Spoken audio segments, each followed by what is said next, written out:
Hello everyone, welcome to my channel. I hope everyone is having a wonderful day. Before starting the video, please hit the subscribe.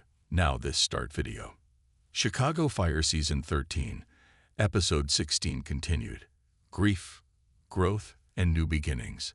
The funeral service for Monica Pascal was a somber yet poignant moment, underscoring the deep bonds within Firehouse 51. Despite Chief Pascal's initial resistance to having his crew there, their presence spoke volumes. These weren't just colleagues, they were family, standing with him in his darkest hour. As the casket was lowered, Pascal's hardened exterior cracked just enough for a single tear to escape. Ritter, ever observant, discreetly handed him a handkerchief before stepping back to give him space. Back at the firehouse, the weight of the day lingered. The usual banter was subdued, replaced by quiet conversations and shared glances.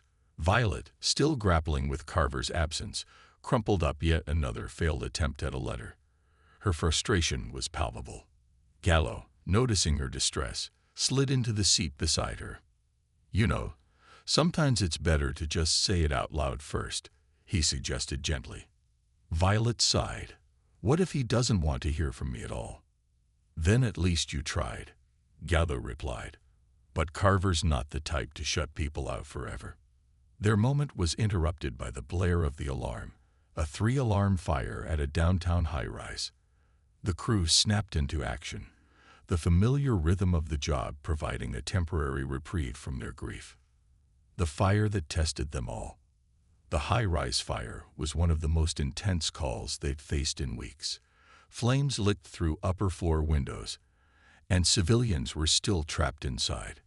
Pascal, usually the picture of control, was uncharacteristically reckless, charging in without waiting for full reconnaissance. Severide exchanged a worried glance with Kidd before following, knowing they couldn't let their chief spiral further. Inside, the smoke was thick, the heat oppressive. Pascal pushed forward, ignoring protocol, until Severide grabbed his arm. "Chief, we do this by the book, or we don't do it at all." Severide barked over the roar of the flames. For a tense moment, it seemed Pascal might argue. Then, with a sharp nod, he fell back into formation. The team worked seamlessly, evacuating survivors and containing the blaze. But as they regrouped outside, Pascal's hands were shaking, not from exhaustion, but from the realization that his judgment had been compromised. Severide and Kidd's adoption journey takes a turn. While the firehouse reeled from the day's events, Severide and Kidd received a call from their social worker.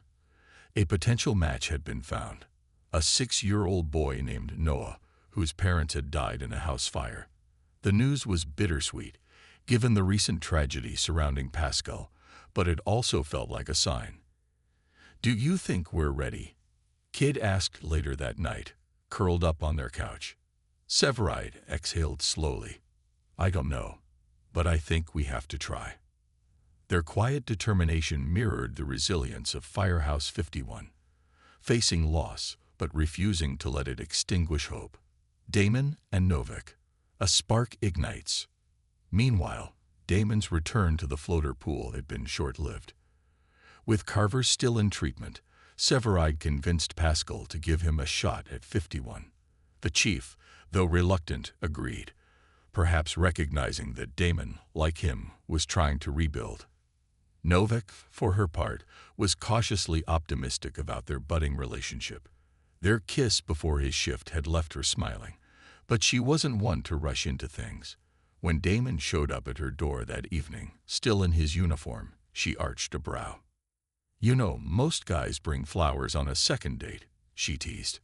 Damon grinned. "I brought something better, a fully stocked aid bag. Thought you might want to check my work." She laughed, pulling him inside. Smooth, real smooth. Pascal's breaking point, and a glimmer of healing. The next morning, Pascal arrived at the firehouse early, staring at Monica's untouched coffee mug in his office. Bowden, having returned from his leave, found him there. "You don't have to do this alone," Bowden said quietly. Pascal's jaw tightened. "I'm fine." "No, you're not. And that's okay." The raw honesty in Bowden's voice finally broke through. Pascal's shoulders sagged, the weight of his grief too heavy to bear alone. For the first time since the accident, he let himself truly lean on his team. Looking ahead, as the episode closed, Firehouse 51 stood together, scared but not broken. Violet finally sent her letter to Carver. Pascal took his first step toward healing, and Severide and Kid prepared to meet Noah. Even Damon and Novak's tentative romance hinted at new beginnings. But in true Chicago Fire fashion, the peace was short-lived. The final shot panned to a news alert flashing across the Firehouse TV. A massive storm system was heading toward Chicago, threatening floods and structural collapses.